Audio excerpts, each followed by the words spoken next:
बच्चों, आज अपनी इस वीडियो में मैं आपको बताने वाला हूं कि मैग्मा, खनिज, अयस्क और गैंग ये होते क्या हैं, आखिर इनको इतना महत्व क्यों दिया जाता है। और ये हमारे 10th क्लास की साइंस की बुक में भी हैं, धातु और अधातु चैप्टर में, और खनिज संसाधन चैप्टर में भी है 10th के भूगोल में, और 12th में भी भूगोल के अंदर खनिज, मैग्मा, अयस्क इनके बारे में पढ़ाया गया है। तो ये बहुत महत्वपूर्ण है। 8th क्लास के बाद बीए क्लास तक ये किसी न किसी रूप में आते रहते हैं। बच्चों, बात करते हैं मैग्मा की। मैग्मा क्या होता है? हमारी ये जो अर्थ है इसका सबसे अंदर का हिस्सा, जिसे हम कोर कहते हैं, वो बहुत गर्म है।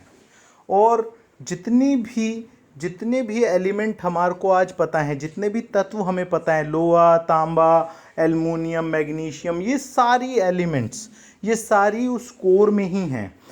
कोर के दो हिस्से हैं, एक तो ऊपर का हिस्सा और एक अंदर का हिस्सा। जो ऊपर का हिस्सा होता है वो मेल्ट होता है। बच्चों, जो धरती के बीच का कोर है उसके ऊपर का जो हिस्सा होता है उसमें सभी तत्व मेल्ट होते हैं, पिघली हुई अवस्था में होते हैं और बहुत गर्म होते हैं। इनका तापमान बहुत ज़्यादा होता है। इसी को मैग्मा कहते हैं। यही है बच्चों मैग्मा। ये जो पिघला हुआ तत्व है सारा, इसमें सभी तत्व मौजूद होते हैं। लोहा, तांबा, एल्युमिनियम, जिंक सभी होते हैं इसके अंदर।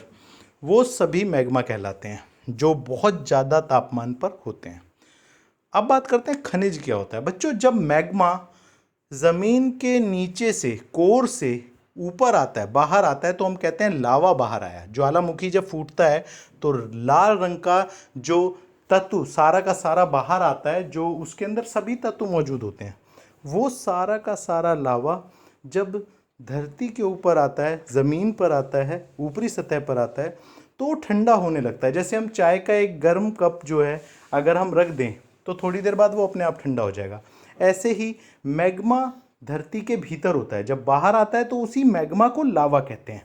लेकिन लावा धरती के ऊपर आकर, ऊपरी सतह पर आकर ठंडा हो जाता है।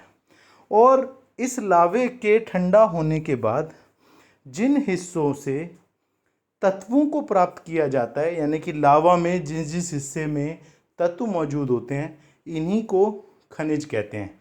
यानी कि लावा जिससे तत्वों को निकालना आसान हो, जिसमें अधिक मात्रा में तत्व हों, उन्हीं हिस्सों को हम खनिज कहते हैं।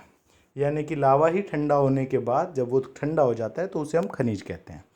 बच्चों, अब बात करते हैं अयस्क क्या होता है। देखो बच्चों, ये जो खनिज है, लावा जब ठंडा हो जाता है तो खनिज होता है, उसमें तत्व होते हैं सारे। लेकिन उसमें तो सभी तत्व होते हैं।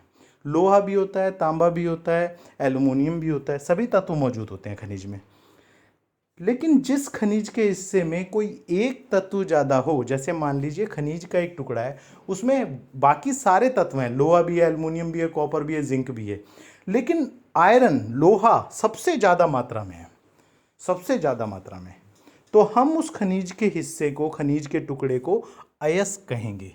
यानी कि खनिज का वो हिस्सा जिससे कोई एक तत्व निकालना आसान हो, उसे हम अयस्क कहते हैं। बच्चों, अब बात करते हैं अंत में गैंग की।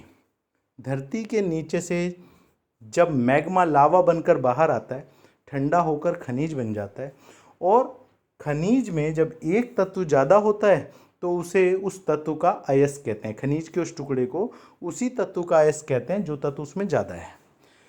लेकिन इस अयस्क के साथ बहुत सारे धूल, मिट्टी, पत्थर, कंकर, चूना, ये सब ज़मीन के नीचे से ही इसके साथ मेल्ट होकर ऊपर आता है। बहुत सारी अशुद्धियाँ भी इसके साथ होती हैं, जुड़ी होती हैं इससे, अयस्क से, और इन्हीं को गैंग कहते हैं।